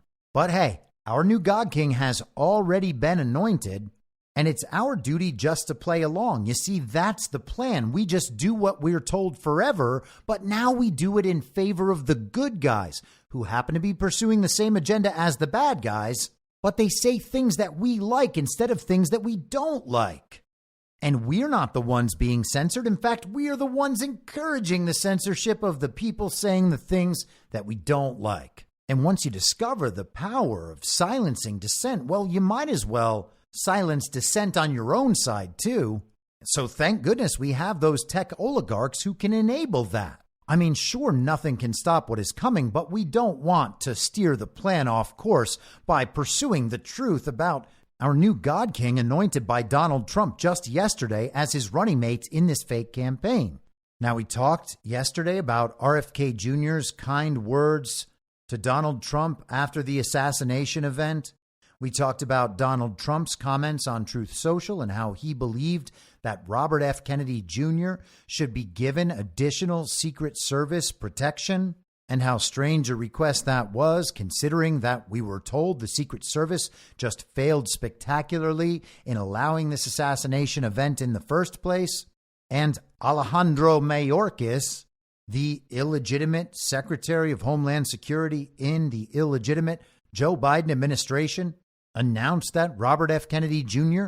would be granted a security detail from the Secret Service. And then today, interestingly, a video leaked. The video depicts Robert F. Kennedy Jr. in what looks like a hotel room It was reported that he was headed to Milwaukee yesterday, where the RNC is happening, driving speculation that Trump was going to make a surprise pick for his vice president and choose RFK Jr. A lot of people think that's crazy. I offered that as a possibility before Robert F. Kennedy Jr. even officially announced that he was running a fake campaign for president. So if you've been listening to this show for a long time, you've heard me discuss this many times. I believe Robert F. Kennedy Jr. is essentially the Donald Trump of the Democrat Party. He is leading anyone who is able to think independently and think for themselves away from the manipulation of the party establishment. And he has been roundly attacked by the media for doing so. Now, I don't know Robert F. Kennedy Jr. I cannot attest to his character. I don't know what's in his heart. I've heard he's done some bad things. He certainly had some pretty bad political positions. But then again, so have I. So has JD Vance. I don't know whether RFK Jr. is a good guy or a bad guy, but I think he's waking some people up who cannot and will not be woken up by Donald Trump. Here is that video. I think you'll understand pretty quickly from the context that they are discussing the childhood vaccine schedule. And they seem to be discussing a position for Robert F. Kennedy Jr. in the next Trump administration. And it is up to us to guess what position that might be. I agree with you, man. Something's wrong with that whole system. And, and it's the doctors you find. Remember I said I want to do small doses. Small doses. When you feed a baby, Bobby, a vaccination that has like 38 different vaccines, and it looks like it's meant for a horse, not a 10-pound or 20-pound baby. It looks like you should be giving a horse this. And do you ever see the size of it, right? It's just massive.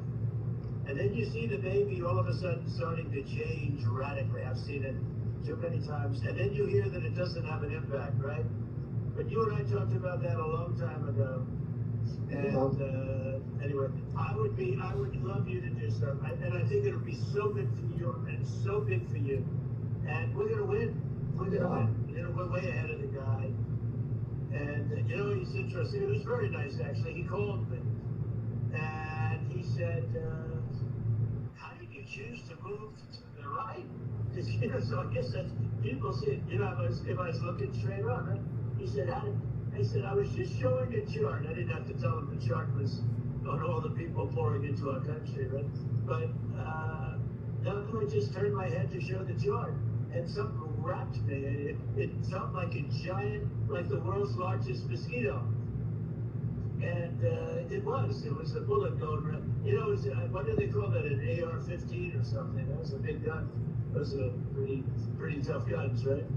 And I apologize for the low volume. That is just an aspect of that video supposedly leaked. It was recorded on what looks like a cell phone, recording a computer screen as that computer screen played, I guess, documentary footage of RFK Jr. So he was filmed taking this phone call, leaving it on speaker from the President of the United States, Donald Trump, and that footage is captured by this videographer. And who knows how long the call lasted. It was clearly longer than the 1:40 that was leaked. But of course, we don't know the rest. We don't know the purpose of the call. And so let's focus in on the substance. There are two keys here. Donald Trump is talking about vaccine injuries to children, as he's been talking about for the last 12 years at least. He brings up the Vaccine Commission that Robert F. Kennedy Jr. was a part of in the Trump administration. Everyone was told, the official story was that Vaccine Commission was shut down because Bill Gates gave Donald Trump's inaugural committee $1 million.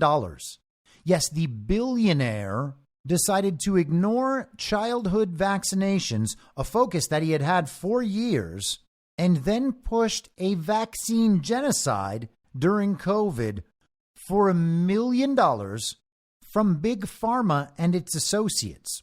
That is what we are told to believe by people who have been adamantly anti-Trump for most of the last 9 years and supported people other than Trump in this cycle. But here's the reality. Trump is against the childhood vaccine schedule.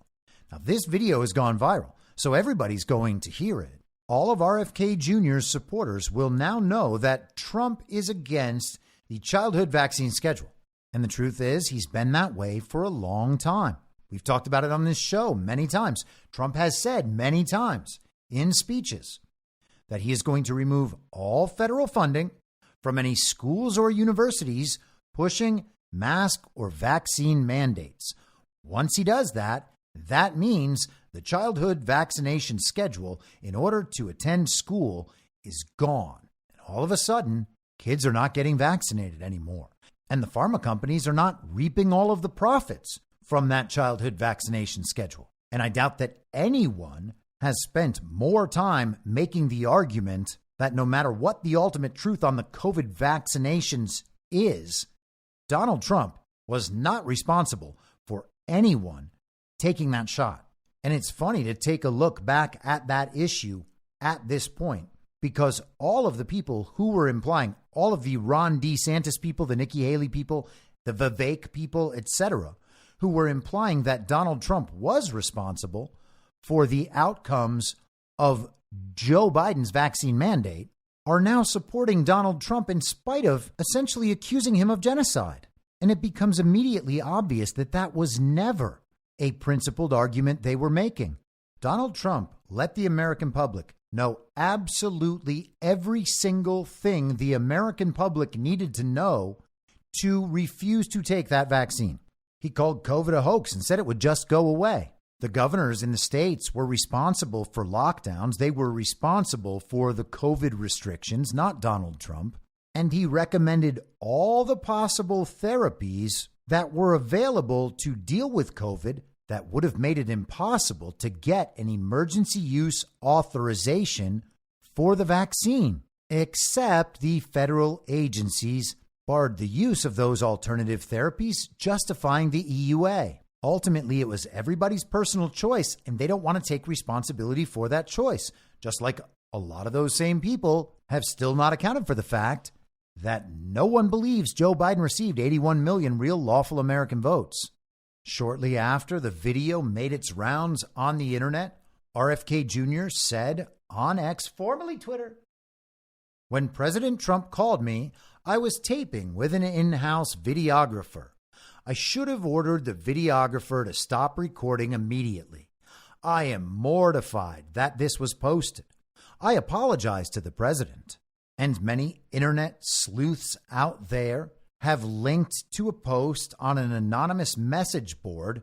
That post is numbered 1963, which just happens to be the year that John F. Kennedy was assassinated. And in that very post, it says, "Mortified? ? What is the purpose of a bridge?" And it's a good question. What is the purpose of a bridge? It's to get across a divide. And how about that? That post is nearly 6 years old. And here we have Robert F. Kennedy Jr. saying that he's mortified that this video just somehow leaked out and made Trump look good to his own supporters, while Trump was offering him some role in the administration. Definitely not vice president, of course. His running mate in this fake campaign, oh, that man's already chosen. But there will be some role for Robert F. Kennedy Jr. if he wants it. And they are going to go after the vaccine industry. I wonder if RFK Jr.'s supporters are going to consider that some kind of bridge. You might remember when Elon Musk said that the thing that would happen is that which is most entertaining from the perspective of a third party, as if they were viewing a movie.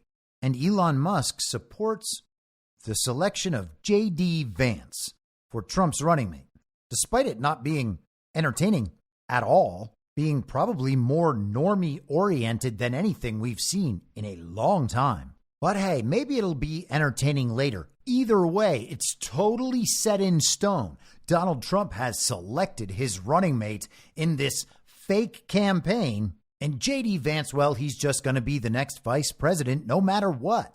I mean, sure, if it finally becomes public in the course of, the next 3.5 months that the 2020 election was obviously rigged and stolen, and actually Donald Trump never conceded, and actually has all of the evidence, and actually gets someone to notice and do something about it for whatever reason, well, then at that point, maybe JD Vance wouldn't be the next vice president.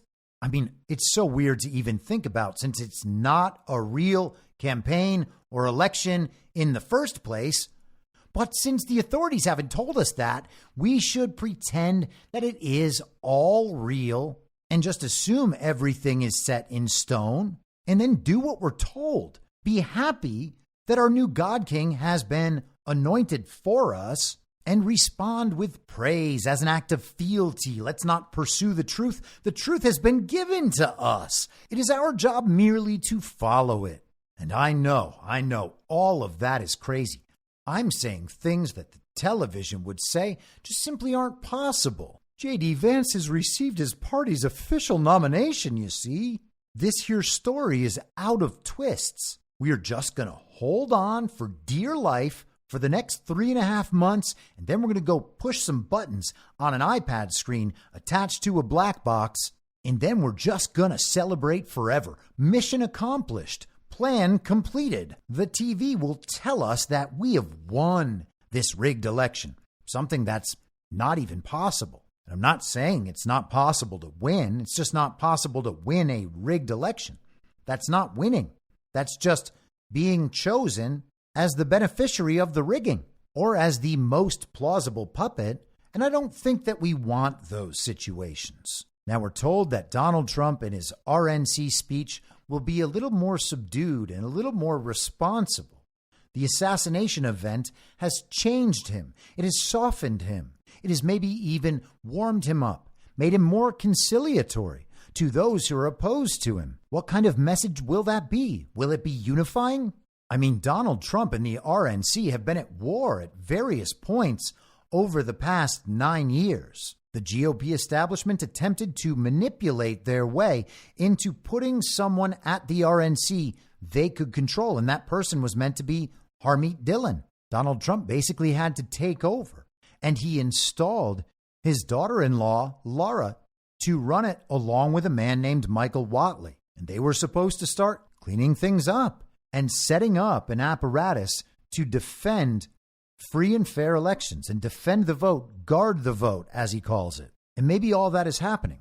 But you see, at the same time, all those big pharma companies who buy all the ads on TV and spend all that money on media and propaganda and censorship, just intimately linked, inextricably linked to that global regime and the global governing bodies. In fact, many of these pharma companies were doing their work in, say, Germany about 80 years ago. It's the same agenda being run by the same globalists with the same ideology for all the same reasons. In fact, they just ran a medical experimentation campaign, a forced one at that, on Americans a few years ago.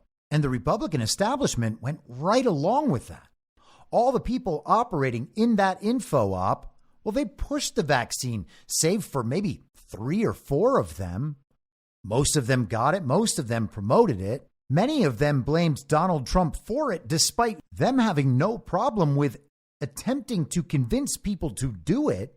They're all in that info op. And the DeSantis simps, well, they're all on the same track. And I don't know that pharma was funding all of them directly, but it's odd that pharma shares its agenda with all of their employers, all of the people who make them all of that money. And they all just absolutely loved Donald Trump's selection of JD Vance. And then one day after that happens, Donald Trump and RFK Jr. leak a video where they talk about getting rid of the childhood vaccine schedule.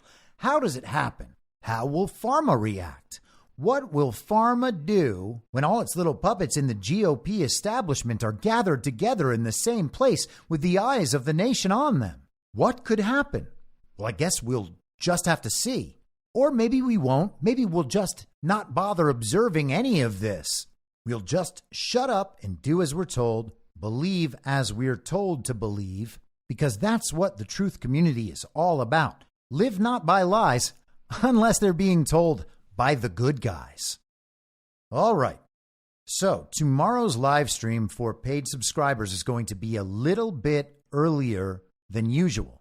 We're going to do that at 1 p.m. Eastern, and it will be exceedingly unlikely that I have an episode up on Thursday or Friday, but between today's and yesterday's, you've got 4.5 hours worth of me talking. So I hope between that and the live stream, that amount of content will suffice. But as for this podcast, I will be back on Monday at the same reasonable time on the same reasonable podcast network. I don't have a network. Masks and lockdowns don't work. They lied to you about a pandemic, and Joe Biden will never be president. In my mind, that's the end game. If you're listening to this episode for free, you can support me and support the show and the work I do by signing up for a paid subscription at imyourmoderator.substack.com. You can do so for as low as $50 a year or $5 a month. Comes out to under $0.25 per episode, and you'll blast right through the paywall for all of the writing. The merch store is www.cancelcouture.com, and you can find everything else by heading to Linktree. Linktree.com/imyourmoderator. And I'll see you soon out on the range.